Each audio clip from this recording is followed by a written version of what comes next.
Welcome to Season 4, Episode 6 of the Rebel podcast. I'm your host, Michael Dargy.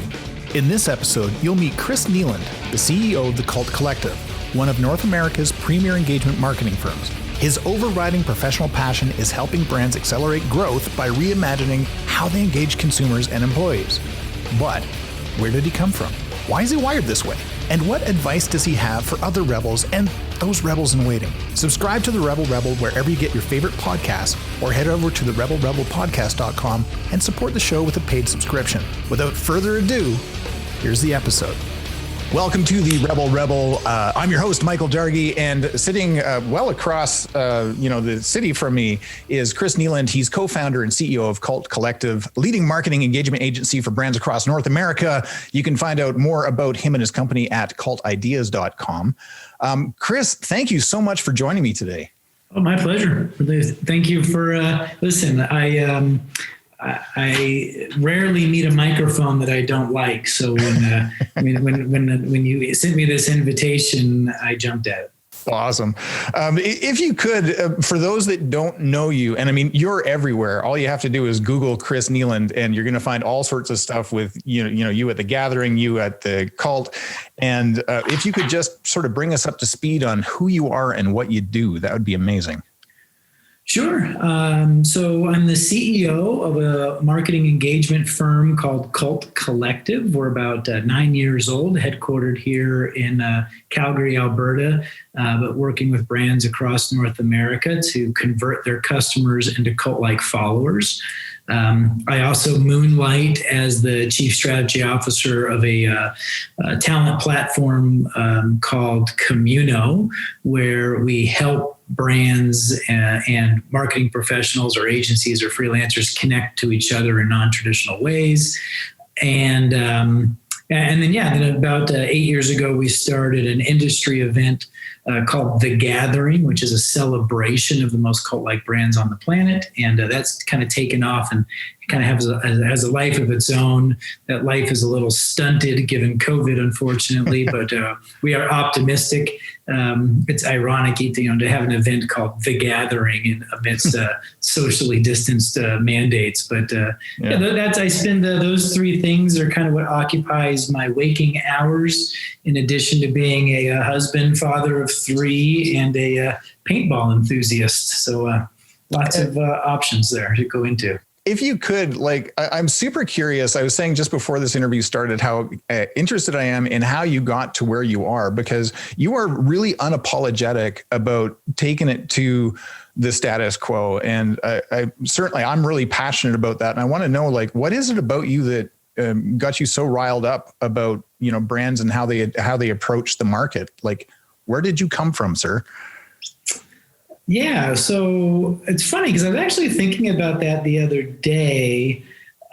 We had hired a new employee, and I was doing a lunch with them, and they were asking me about my background. And it was probably the first time that I really sort of connected the dots that I have this chip on my shoulder from grad school. So I graduated in 1999 with a very niche MBA. So I've always believed in a very, very narrow positioning, trying to be a specialist versus a generalist. So I went and got this very niche MBA, which in 1999 was this hybrid between what was traditional direct marketing and this emerging CRM, much more data-driven, because, databases and websites and email was just in its infancy back then. And so, the traditional direct marketers were much more like catalogers and traditional mailers, very, very smart. But I remember hearing at the time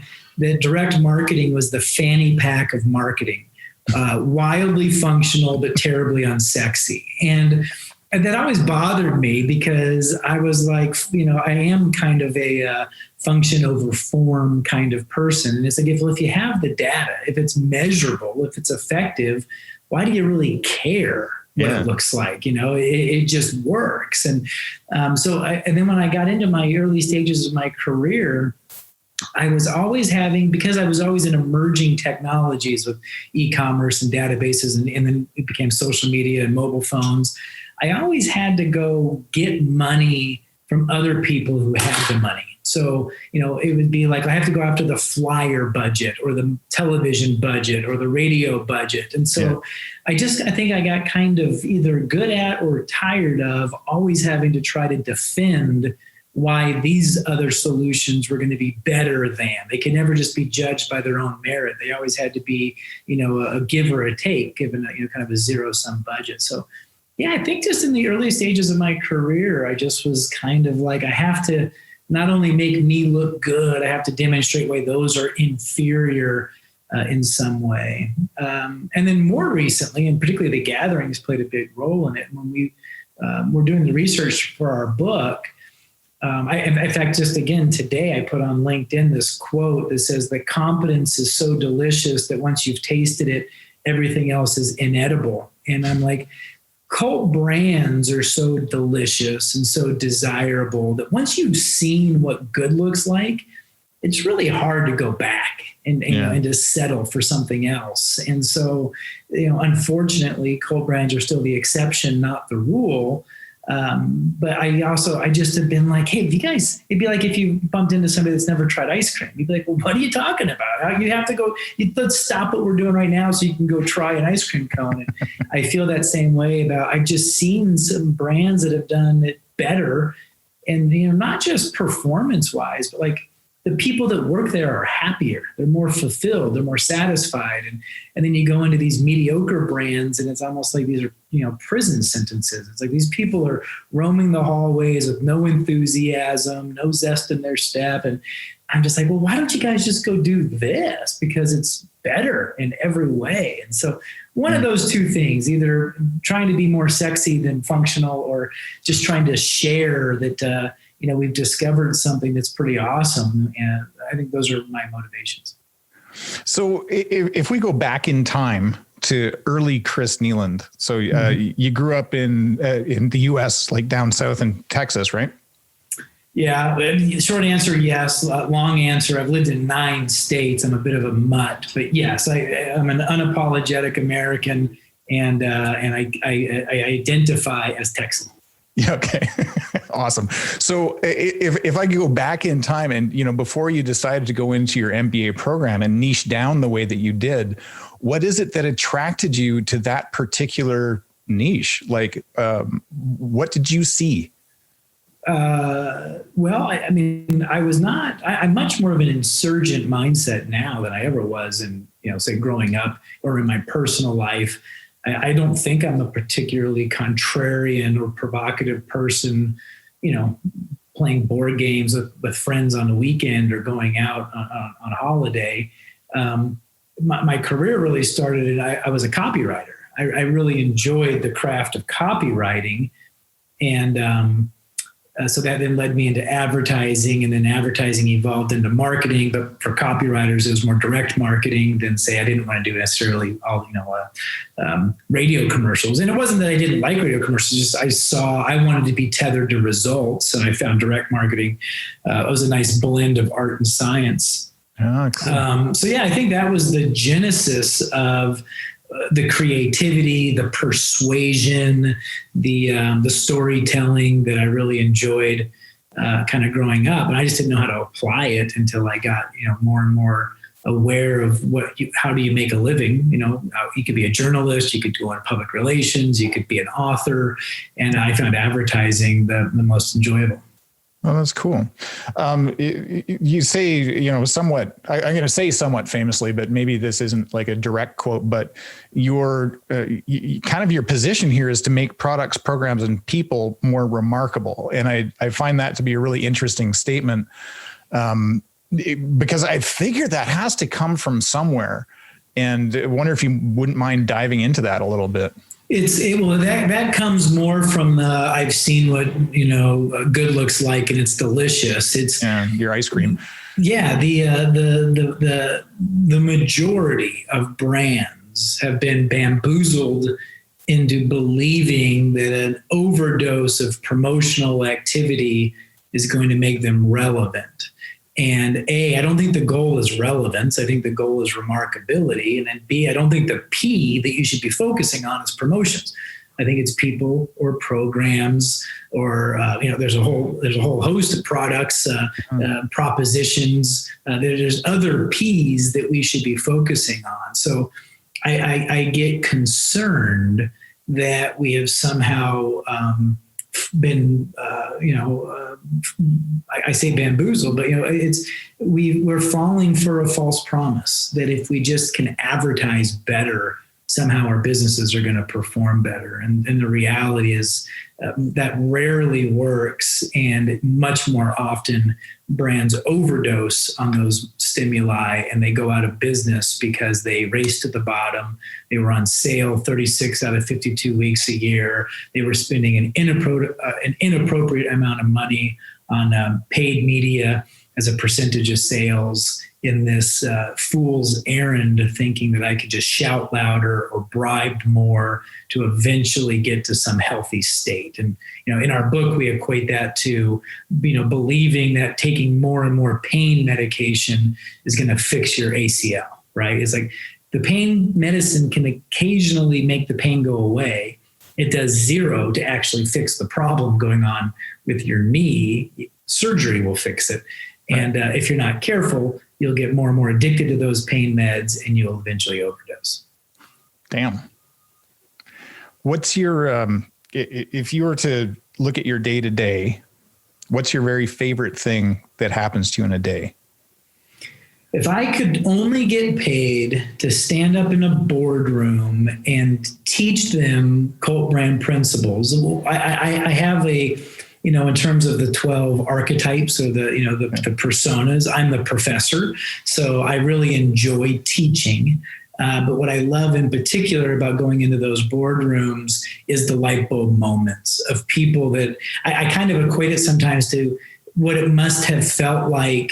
How hard was it to convince people that the earth was in fact round and not flat? And then when they realize, okay, it is, and not only did you convince me that it's round, but think about the possibilities, the discoveries, the people, the culture, the resources that we can now go and exploit because this is a bigger planet than we were imagining it was.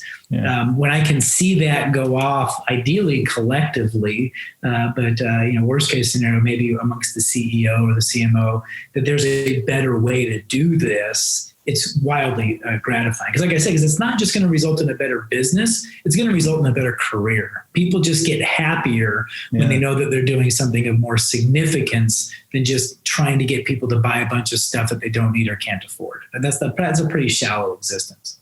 Yeah, totally. Where does your swagger come from? Boy, that's a good question.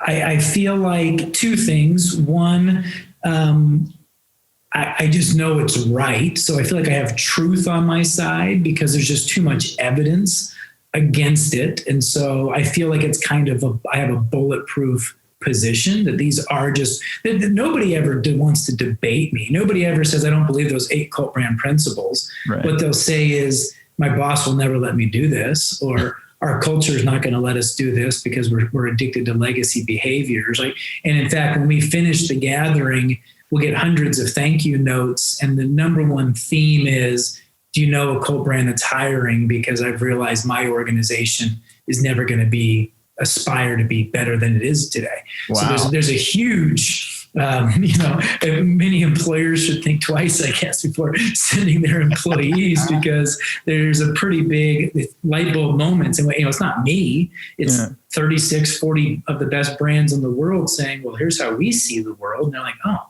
that's better. Why don't we see the world that way? So I think that's part of it. And then I think the other one, just I adhere to the mantra that confidence comes from options.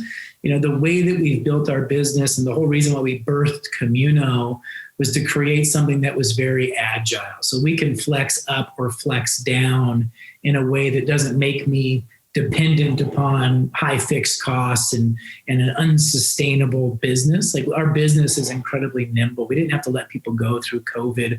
We have this core team that then scales up through Camino practitioners. That means that when things are great, we bring people on in a moment's notice. When things are bad, we shut the valve off and the core team can stay whole. So we just, I think, are pretty modest and have reasonable expectations about how big, how far, how fast that do we build the infrastructure to kind of tell our tale. Wow. And how does, and maybe this is an obvious question, but how does the Cult Collective sort of mesh or merge with Camino? Like, where's the overlap with those things? And so Cult has 3 core competencies. First and foremost, our point of view, the research that we've done around what the 8 cult brand principles are. So we are masterful at going into organizations and exposing them in a strategic, consultative kind of way. Second would be the way that we manage those relationships. So the way that we get to know the culture and the clients, this is about psychology. This is about change management. Right? Convincing them that the cult brand principles are true is the easy part. It's kind of like convincing somebody to lose 10 pounds by eating less sugar and working out more often. That's easy, right? The hard part is getting them up every morning to the gym at 6 a.m. and, not having them go to the dessert bar at the buffet, right? That's the hard part. So I think we're particularly good at nurturing relationships. And then our third thing is access to subject matter experts who do any of 100 different things to bring cult brands to life. So those are where we go to Camino for. So I don't go into a client thinking we need to fix the website, they need a new product, we have to change the in-store experience, or their customer service sucks. I don't know, I don't care. Like, we're pretty agnostic, because whatever the problem is, we then can go to Camino to find the practitioners who know how to fix it. So it's just like a home builder. A home builder has a few people on staff that design homes, and they have a few agents on staff that sell homes, but the landscaper, the carpenter, the electrician, the cabinetry guy, they're just sub-trades. So whatever the homeowner wants, they're like, yeah, I can build that because I have a great counter guy, whatever it is. So that's how we sort of operate, and those two organizations coexist together. Interesting. Do you find that, because I've been into Camino here in Calgary, and you guys aren't just in Calgary too, right? Like Camino's North America. It's everywhere. It's 40,000 strong around the world, but mostly North America. Yeah. So, and I guess, that's sort of got its own cult in itself, right? Like, I mean, it's an amazing community to be, a part of, or even just sort of drift through. Yeah, Camino has turned into, the derivative of Camino is a commune. And so we have a cult and a commune. The commune metaphor is, you may love gardening and grow tomatoes. I may hate gardening, but love cooking and can make a great sauce.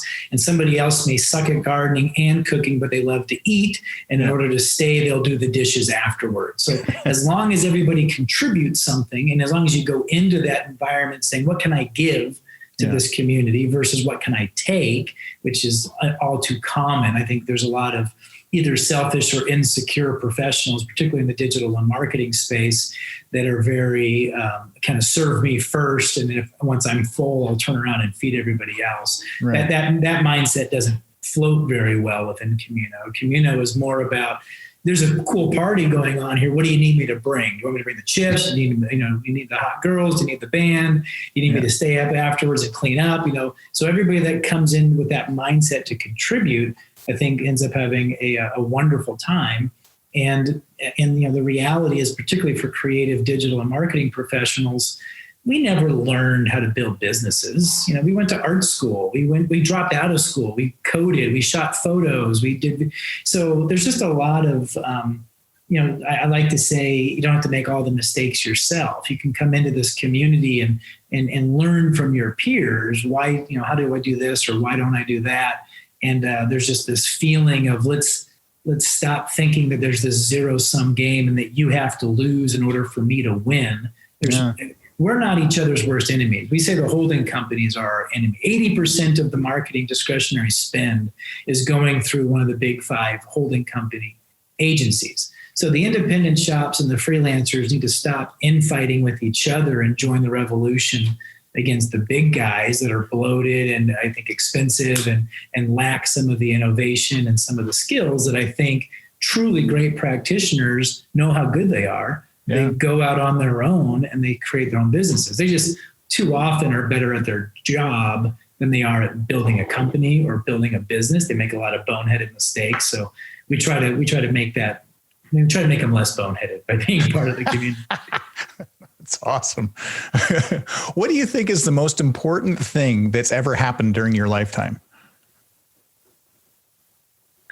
Boy, that's a big question. Right? Like in terms of affecting the world or in the marketing and advertising space? No, I think like the most thing that's happened in your lifetime, whether that's something that shaped you or whether that's something you've noticed that shaped other things.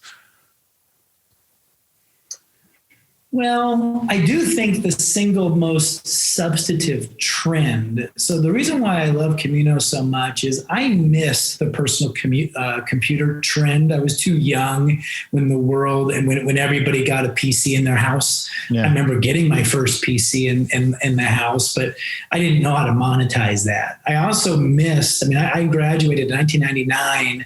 And the number one recruiters at my grad school were out of Silicon Valley and just the beginning of the tech.com era. Yeah. And I went to go work at John Deere. I did not jump into that space, and I missed those spoils. Similarly, I missed sort of the social media wave of 2008 to 2012, the mobile marketing craze and all the people that found ways to make billions off of mobile apps. So I've now that I'm more established and more mature, and I try to look into my crystal ball to say, what's the next huge tsunami that's going to come that I can grab my surfboard and ride?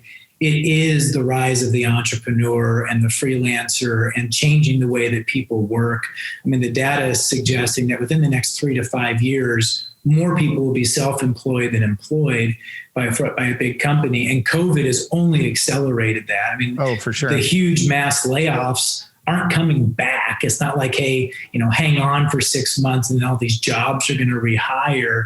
Everybody's realized that your workers can be remote. The best talent doesn't always live in your city. The best talent doesn't necessarily want to work for you full time. And that there's enough tools and platforms now that make entrepreneurship is never going to be easy, but it makes it easier so that the barriers to entry have sort of collapsed. So I am quite excited to be a part of this rise of the freelancer and the rise of entrepreneurship or of self-employment.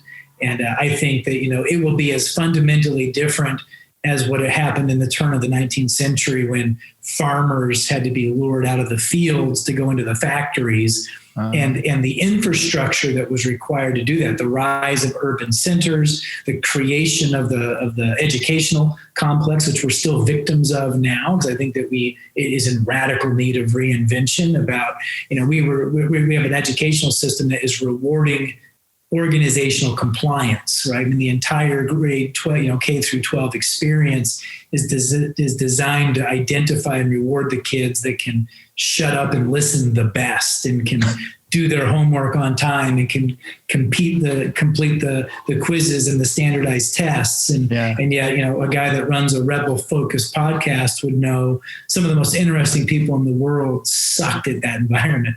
And yet there's not a lot of options for them right now. And I think that's going to change over the next decade. So I'm very excited about that. I have teenage boys, and I think about the world they're inheriting is going to be much more of a meritocracy with many more options for people to explore their unique abilities than have to conform to what the Microsofts or Amazons or General Electrics of the world say makes a good employee.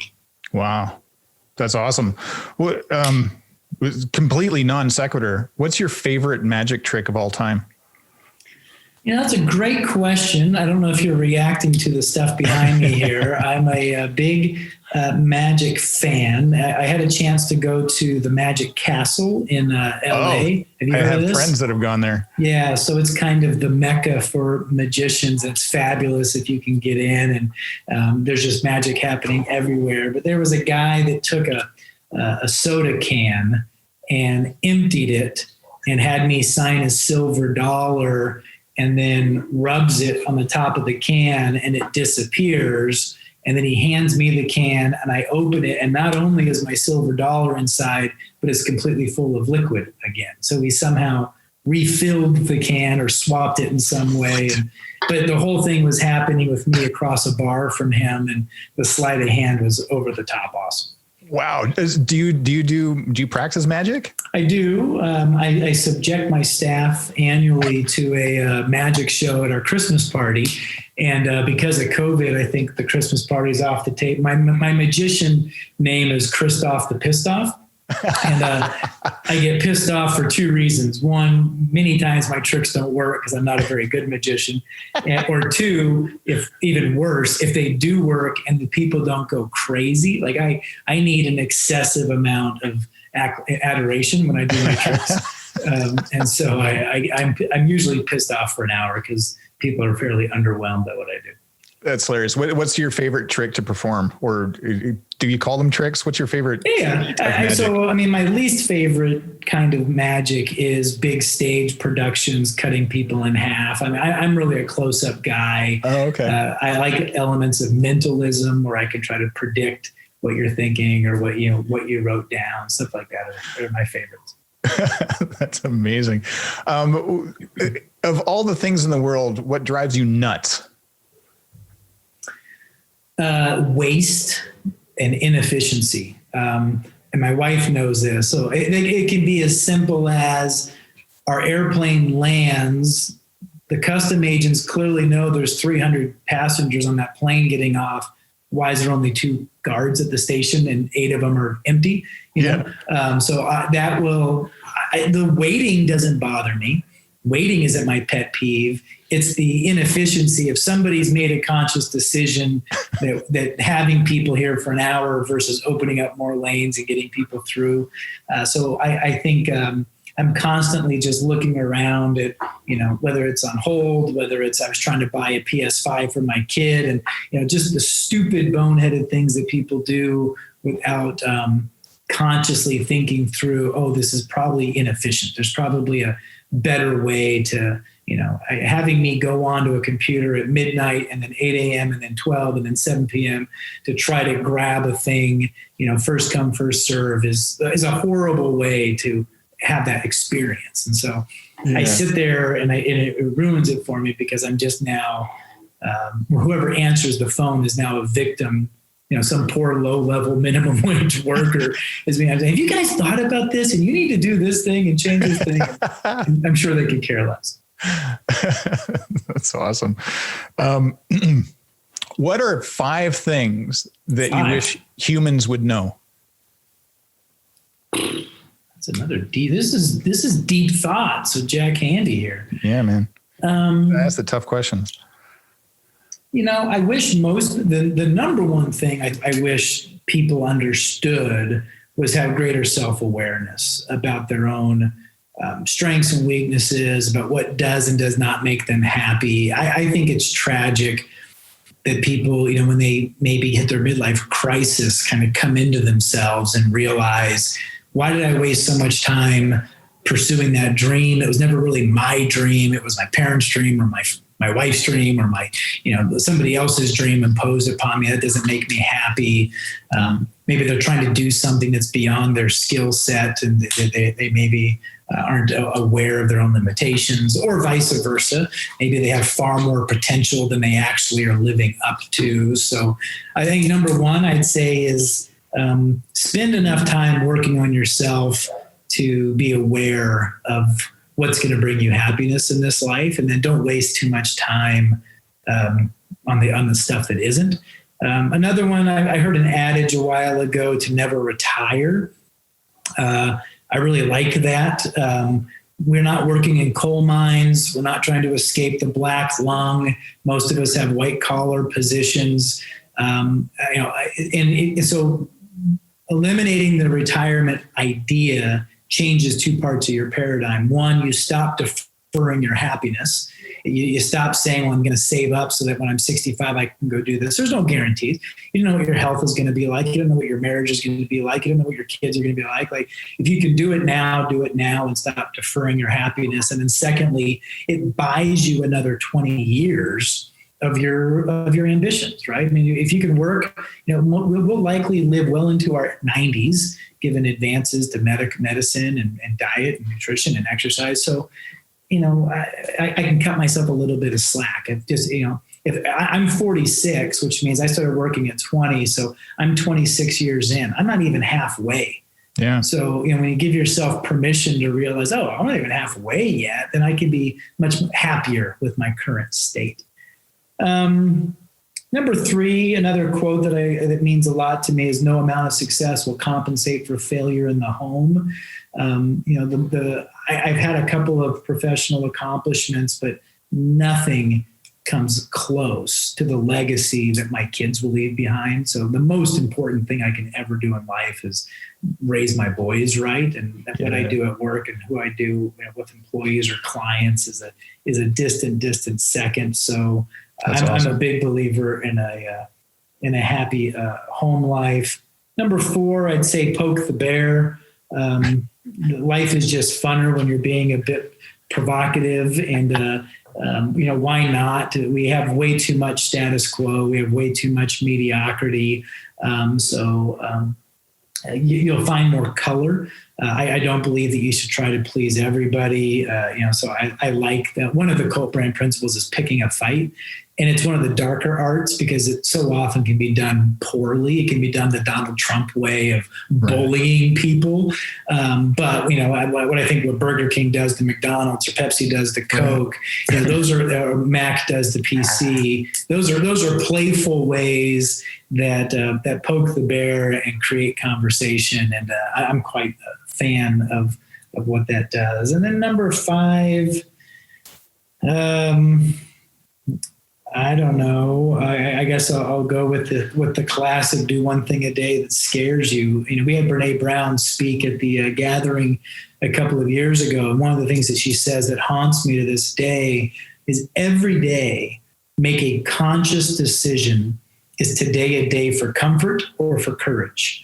And you have to have a blend. If you're always in courage mode, you're going to give yourself a heart attack and you're going to go out early because of the anxiety that it induces. Similarly, though, if you're always in comfort mode and if you maximize your comfort, you'll never know how bright is bright or what is possible. And but appreciate they can't coexist. Yeah. So in any given day, you can't be comfortable and courageous. So if you do your daily meditations or whatever you do to kind of start your day, it's kind of nice to say, you know what, this week is going to be a courage week, and I'm going to get out of my comfort zone, and I'm going to have the tough conversations. I'm going to make the investment. I'm going to bite the bullet. And then, maybe another day you're going to be like, I'm exhausted. I'm going to take a comfort day today, and I'm just going to check my emails and say yes and play it easy. That's awesome. How are those? I don't know. You put me on the spot there. Those are fantastic, Chris. I really enjoyed every single one of those. Okay, the softball question. Do you play games with your kids? Of course. And what's your favorite game to play with the kids? Well, because I have teenage boys now, as I mentioned, I'm a bit of a paintball aficionado. So we have some woods behind our house, and we have our equipment. So we'll go out, and I think the American in me grew up with the good old Jerry Bruckheimer, SEAL, Marine Corps, CIA, mindset. So I like to go play war in the woods with the boys. Yeah. And then we're also a pretty big football family. So whether it's watching football or going out in the yard and playing football, those are probably the top 2. Oh, that's great. And if you had to pick a favorite, what would be your favorite book you've ever read? Oh, I thought you were going to say which would be my favorite kid. I'd probably have to go with that one varies by day. Yeah. My kids always ask me who's their favorite. And I say that, one is my favorite youngest son and one is my favorite oldest son. It's interesting. I don't read as much. I don't read books as much as I'd like anymore. I've kind of succumbed to blogs and white papers and social media posts. Mm-hmm. When I do read, I'll tend to read a murder mystery thriller as opposed to a business book because I get so much business literature. Yeah. I was thinking the other day, I'm a big Seth Godin fan. Yeah, right on. And probably he wrote a book years and years, decades ago called Purple Cow.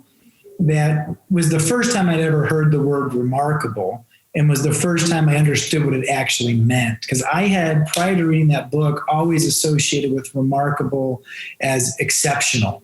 Or extraordinary. And that's not what remarkable means. A better synonym for remarkable is buzzworthy or notable, meaning what do people remark about? Right. And so for 20 years, that's hung in my consciousness as because one of our co-brand principles is being remarkable. And it deals with, mediocre businesses try to say they're cooler than they really are. And co-brands are actually, they're not the most clever communicators. They're just really clear because they let the product speak for itself. So you think of like a Tesla, they don't really advertise, but everything's built in to make the thing remarkable. Yeah. And if you want to go super fast in Tesla, you don't hit the fast button, you hit the ludicrous speed button. And when you hit ludicrous speed, it says, are you sure, or do you want your mommy, right? I mean, it's just like, it doesn't cost them extra to be playful or to have a personality, but it's remarkable because people are like, you got to check out this thing that Mike Tesla's doing, right? Yeah. And so there's just not enough of that in the world. And so I really thank Seth for sort of being the grandfather of this idea. And I got that from Purple Cow. Amazing. It just kind of, I love every aspect of the show and I love every aspect of our conversation that we've had up to this point. But one of my favorite parts about every episode is when I get to ask my guests, there's people out there in the world that haven't taken the step, or they're fighting against courage. Maybe I call them rebels in waiting. Mm-hmm. And I'm wondering if, what advice you would have to those rebels in waiting to, how to step out of the comfort zone, how to, fight the status quo, how to be remarkable. So that's I love the expression. I hope you're right. I've actually gotten a bit jaded as I've tried to associate with the pirates, if you will, the insurgents, if you will, that maybe there's actually more lemmings in the world than I'd like to believe. There's more people that just not only don't take bold chances, don't even wish that they could, that they're just content. They're just settled. Yeah. And I get discouraged. You look at things like, take the obesity rate in the States as an indicator, right? Again, everybody knows what it takes to lose weight. It is very simple to understand, but it's very hard to do. So the difference between simple and easy, I think we underestimate. And I don't know that there's enough people that are really wanting to strive to put the effort. Take my magic as an example. So I really love magic. Yeah. When I go to the magic store for my Christmas party preparation, I say to the guy across the counter, I need your most amazing tricks that I can learn in under a day, because I don't really want to invest the time to become legitimately good at magic. Right. I just want to have the perception that I can fake it for an hour that I'm good at magic, kind of a thing, right? Yeah. And same thing. I remember my kid one time was watching a pianist, and he's like, I wish I could play the piano like that. It's like, no, you don't. Because you could, but it would require 8 hours a day, 7 days a week taking piano lessons. And do you want to put in the effort that's required? And so I don't know. Some of these rebels in waiting, I think maybe are actually giving lip service to, it sounds cool to be a rebel. I wish that I could be a rebel, but I'm never actually going to do it. So the in waiting is they're rebels in name only, not in deed. Because they're just not willing to do what's required. And as I mentioned, going back to take this full circle, the people at the gathering or in the boardrooms, they have these light bulb moments. Big changes are required. I have to quit my job, right? That's a big, scary thing. Yeah. And lots of them, 3 months later, they didn't quit. And you know what? And maybe that's okay. I think one of the things that Gary Vaynerchuk does that I hate is he assumes everybody's wired like him. So this era of porn, of hustle porn and entrepreneurial culture, it assumes that everybody's willing to make the sacrifices that Gary did. And I'm like, why don't you actually be a little bit more self-aware? Well, back to what I said before, the number one thing. And if you don't really have the stomach for it, you know what? that's okay. You can still have a lovely life. Just don't expect to change the world. Don't expect to do something lasting importance. You're just going to you're going to come and go and have a modest input or impact on the sphere of influence that means the most to you. And maybe that's sufficient for a lot of people. It's only if you're trying to do something beyond your immediate sphere of influence that I'd say rebel culture becomes a mandatory. That's outstanding. And just to summarize, it sounds like what you just said is if you're a rebel in waiting, maybe stop waiting. Decide what is it that you're waiting for. And there's a right answer. I'm waiting for my divorce to go through. I'm waiting for this raise to happen so I can have some seed capital for my startup. I'm waiting for my kid to graduate. So there are legitimate life stage events that would say, great. But when that deadline comes and goes and you still haven't moved yet, you're faking it and you're lying to yourself. I like that's a little poke. I like it. Yeah, there you go. Poke the bear. Poke the bear. Chris Kneeland, this has been absolutely outstanding. I've enjoyed every single moment of this. Thank you so much for joining us. Yeah, my pleasure. Thank you. I've done a fair number of podcasts, and I don't think that you asked me, other than my intro, any question that I'd ever been asked before. So I appreciate you keeping me on my toes. Right on. Thanks, Chris. Thank you for listening to the Rebel Podcast. It's a podcast for creative rebels and entrepreneurs. Don't forget to subscribe wherever you get your favorite podcasts. You can also support the show and help shine a light on more amazing people doing incredible things by donating at therebelrebelpodcast.com. I'm your host, Michael Dargy. Until next time.